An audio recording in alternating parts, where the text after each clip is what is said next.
ఈ కుర్రాడు తన తాత నుండి వారసత్వంగా ఒక దుకాణాన్ని పొందాడు. ఇంతలో విచిత్రమైన బట్టలు వేసుకున్న ఒక అమ్మాయి ఇతడి ముందుకు వస్తుంది. అలాగే ఇతడి మీద కత్తిపెట్టి, నా శక్తులు పెంచుకోవడానికి ఒక డ్రింక్ బాటిల్ కావాలని అడుగుతుంది.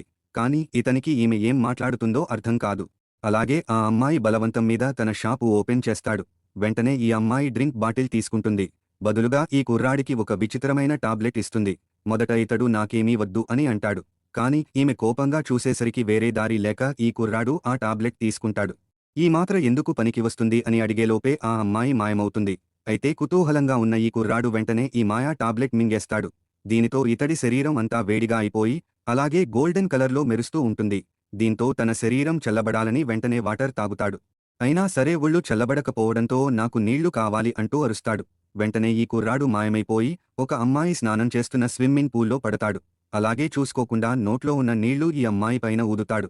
అప్పుడు ఈమె అరవబోతూ ఉండగా ఈ కుర్రాడు ఈమె నోటిని మూయగా, ఈ అమ్మాయి నేను అరవను అని మాట ఇస్తుంది. అప్పుడు ఇతడు తన చేతిని తీయగా వెంటనే ఈ అమ్మాయి గట్టిగా అరుస్తూ తన బాడీగార్డ్లను పిలుస్తుంది. అప్పుడు బాడీగార్డ్లు ఈ కుర్రాడిని చుట్టుముట్టేగా వెంటనే ఇతడు కాపాడండి అంటూ గట్టిగా అరుస్తాడు. దీంతో ఇతడు అక్కడి నుండి మాయమై మళ్లీ తన షాపులోకి వచ్చేస్తాడు. అప్పుడు ఈ టాబ్లెట్ వల్ల ఇతడికి ఎక్కడికి కావాలంటే అక్కడికి వెళ్లే పవర్ వచ్చిందని అర్థమవుతుంది. అలాగే ఇతడికి చిన్నతనంలో తన తాత చెప్పిన మాటలు గుర్తొస్తాయి. అదేంటంటే మన షాపు మంత్రవిద్యలు ఉండే ప్రపంచాలకు కనెక్ట్ చేసి ఉందని చెప్తాడు. కానీ అప్పుడు ఈ కుర్రాడు తన తాత మాటలు నమ్మడు. కొన్ని రోజుల తర్వాత ఈ విచిత్రమైన అమ్మాయి మళ్లీ తిరిగి వస్తుంది. ఈమె సాధారణ కస్టమర్ కాదని తెలిసిన ఈ కుర్రాడు ఈమెను నేను ఇచ్చే వస్తువులకు బదులుగా నాకు ఇంకొక సూపర్ పవర్ ఇవ్వమని అడుగుతాడు. అప్పుడు ఈమె వెళ్తూ ఈ కుర్రాడికి ఇంకొక పవర్ ఇస్తుంది. మిగతా స్టోరీ కోసం వీడియో లైక్ చేసి పార్ట్ 2 అని కామెంట్ చేయండి.